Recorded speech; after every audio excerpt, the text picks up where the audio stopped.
Aaron. Welcome back into Tech Path. Joining me today is Sandy Carter, who is the Unstoppable SVP and Channel Chief over there. And I've had a chance to check you out in terms of your speaking. So I've caught on to some of your talks. Very interesting. You guys have a lot of news to share. We're going to talk about all that. So welcome to the show. Thanks for stopping in. Thank you for having me. I'm so excited to be here. Yeah. Sandy, let's get into a little bit about the, I just want to dive in quickly into, you and I were talking about utility, all right? And when you look at .eth, I've got a .eth, that many of my friends are in the space. They're all, an unstoppable customer. Awesome. And we love to hear that. You look at the integrations that you guys are doing. What are some of the ones that you're like really excited about right now that you'll be able to utilize this domain for in the future? Yeah, I mean, one of the real powers is that we believe that utility is greater than hype.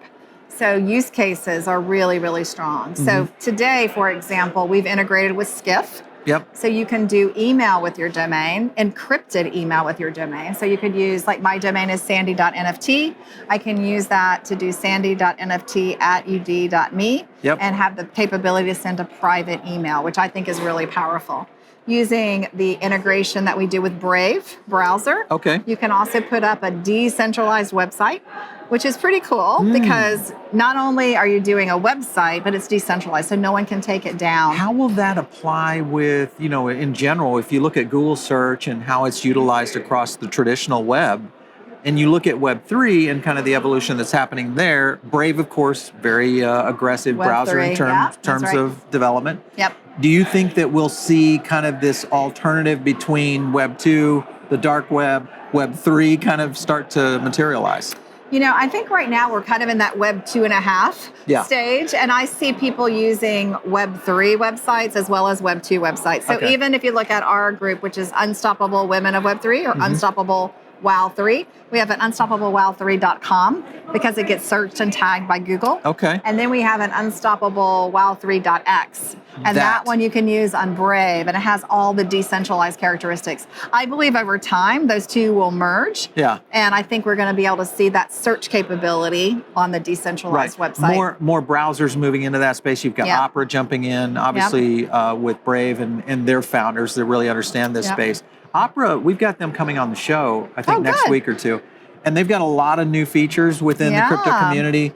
Within that, do you see more browsers breaking out, whether it's a Firefox or maybe at some point Chrome and Google start to play into this space? I do. I think a lot of them are very interested in it today. If you look at Google, they're being very aggressive about their Web3 strategy. In fact, I was just downstairs with the Google team, and the whole team was a Web3 team. Interesting. That's what they do. How quickly do you think we'll see our show, we talk a lot about with Web3 founders, Web3 devs, and we're all drinking the same Kool-Aid, okay? So it's easy to understand. But when I talk to businesses in general, which we do a lot, and most of the time they're looking for what is my leaping off point, to really kind of enter Web3, NFTs, all that kind of element that is really growing in this space.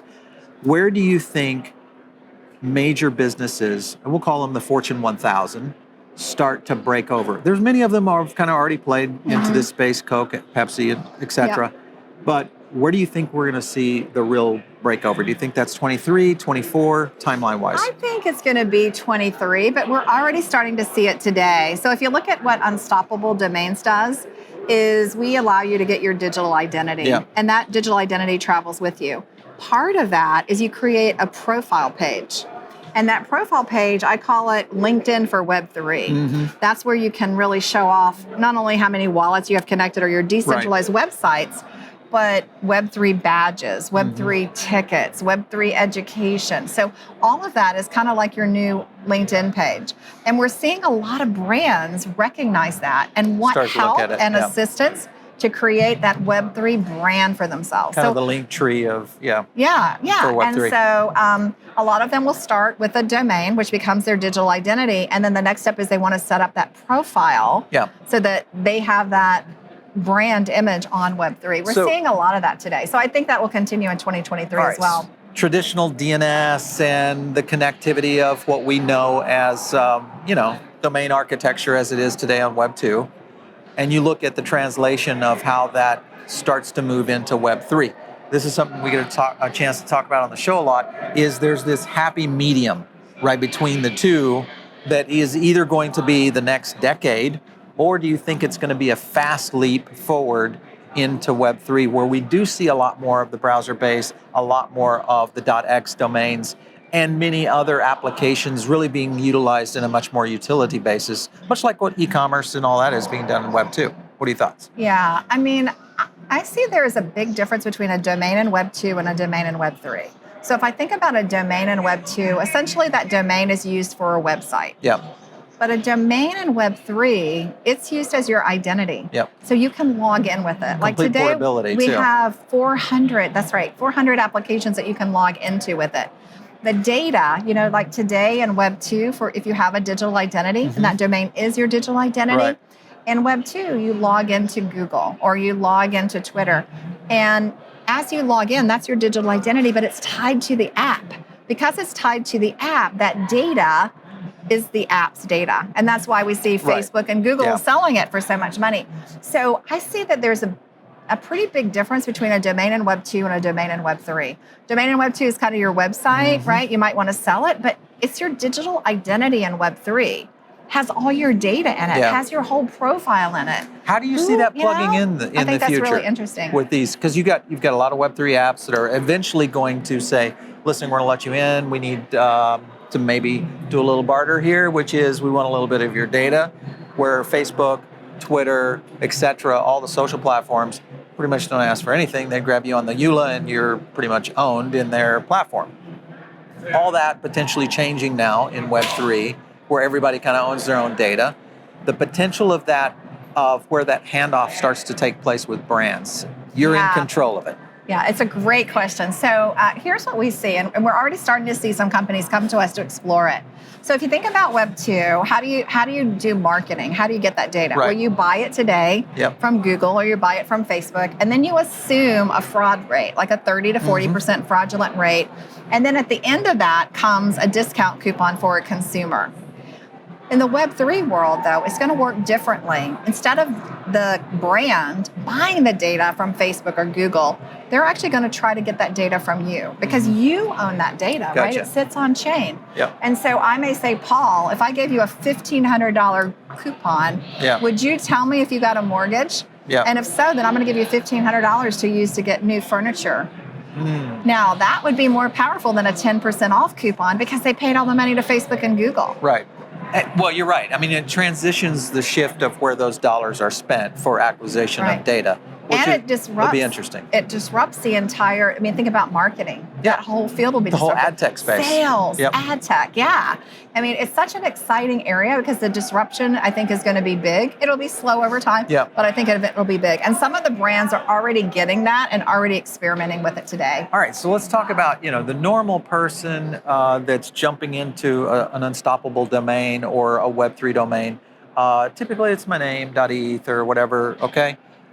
You look at the potential of brands moving into this space. All right, we've got Coca-Cola, Pepsi, et cetera. Many of those have already kind of moved into that. How easy for a small business or a mid-sized business who might be looking at selling their IP at one day, how easy is that for us to convey that as an asset to another entity? Well, I mean, today it's pretty easy because you own the asset. So you could place it up on OpenSea, for example. So it just picks up as an NFT and it picks up as an NFT and off you go. But the really cool thing, though, Paul, is that Unstoppable, because we believe that domain is a digital identity, we actually have protected all the brand names.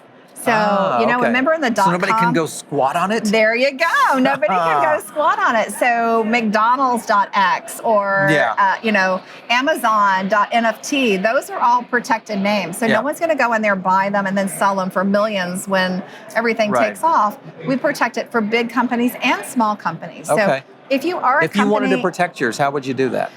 You would come and show us that you have a trademark or copyright. You can't just say, oh, I own .firefly, and that's mine. You'd have to prove that. So just a regular copyright trademark. Okay. Yeah. All right. And we've tried to do that as much as possible. So if you go up there and you check out your brand and it's already protected, if you reach out to us, then we'll help you obtain that domain as you move forward, which will become the digital identity for your company as well. Okay, so let's talk about utility aspects of this and how this plays into Web3 and where you think some of the best utility cases are going to be spent. We talked a little bit about email. I thought that was brilliant. I think that it was Skiff. Others will be out there, I'm sure, coming into your partnership zones. But if you look at payment, you look at obviously the digital ID side, the authenticity side is going to be another. Any area that you're looking at from Unstoppable's side in terms of development that you think, hey, this is going to be kind of the new holy grail? I think rewards will be a great utility use case. So for example, today you can collect tickets or proof of attendance. Okay. So let's say like we're here at a conference today. Yeah. Let's say that I come this year and I get a ticket and that's stored in my profile with my digital identity. Let's say I come next year and let's say that they say, if you've attended 3 years in a row, you get a t-shirt. You get rewarded for your loyalty to us. Right. That would be, I think, another interesting use case would be for loyalty, some sort of loyalty program. What about, so loyalty is a big part of the retail industry. It's been out there for quite some time. We consult a lot with big brands on, how loyalty works in the old web2 model. I get more and more questions around NFTs and what's happening there. You look at something like what Polygon and Starbucks have done, obviously with their CRM platform, the connection to one of the biggest digital customer bases out there in retail today. How would you see brands like, say, a Starbucks being able to leverage in Web3 domains in the future to this format? Because right now they're still kind of in Web2, pulling it through to a Web3 application use case. How do you see that connecting down the road? Well, I think there's a couple of ways. One of the use cases for a domain from Unstoppable is you get a digital business card. Okay. So that digital business card could have your NFT on it. It could have an avatar on it one day or music in that one day. And so as you look at that digital business card, we've had a couple of brands go, wow, I could transform that into a loyalty card, into a rewards card. And I could even give away NFTs as I did that. I could give away crypto when you do that. And so they're thinking about different ways to do a reward. A lot more opportunity there. Yeah, I think there's so much opportunity. And my favorite thing about the space, Paul, is that I can come up with a lot of these use cases, but I think my favorite use case hasn't even been invented yet, right? That's the cool part. It's coming. And that's what's really so fun about working in the space is you see when the light bulb goes off with big brands, you see ideas just pop up everywhere. Well, it's creating a whole new layer of thinkers around this because the framework of what we've known for the past 25 years in tech, has certain barriers, certain aspects about it that there's always limitations, and what we found in Web3, and at least so far, especially around NFTs and smart contracts, is it's starting to kind of expand the opportunities there. So it's really cool. All right, so last up is you guys have, I was looking at your website here, 727 partners, so that's a ton. I see a bunch of regular, there's M1 Finance, you got Coinbase on here, Uniswap, et cetera. When you look at big brand partnerships, especially over the next few years, is there a particular category that you guys are looking at more so? Entertainment, finance, where would Unstoppable be focused? Well, we see a lot of opportunity in gaming and metaverses. There are so many new users coming into blockchain games. And in fact, this morning I met with a gentleman who's got one of the top running blockchain games that are out there. And we see a lot that's happening with games and with metaverses. I would also say one of the really interesting use cases is community-based. Yep. So blockchain.com, one of our favorite partners out there. Right here in Miami. Yeah, there you go. And they just released a blockchain. So their own corporate TLD, that's blockchain. Okay. So it's blockchain. Now, is it a Web3 TLD or a Web2? Okay, no, so it's Web3. Yeah, so it's all based on Unstoppable, which is all Web3. Very cool. And so they now have blockchain, and they became the fastest growing TLD of all of our Unstoppable TLDs. I like it. And what does that do? That provides this phenomenal community aspect, and community is really strong in Web3. Yep. It was big in Web2, but Web3 just elevates it. It bar raises it up. Yeah. And so the ability that they had to do that, we had the same thing happen with .clever, which is more of a regionalized viewpoint, but they did one too, and we're going to see a lot more of those. Well, especially industry, TLDs. Industry specific. There's a lot of opportunity. I think that we've already seen that in traditional in the Web2 space. So I think it's a natural evolution here for sure. Sandy, great having you on today. Thank you so much for Yeah, stopping thanks in. for the great questions too. Yeah, I really absolutely. appreciate that.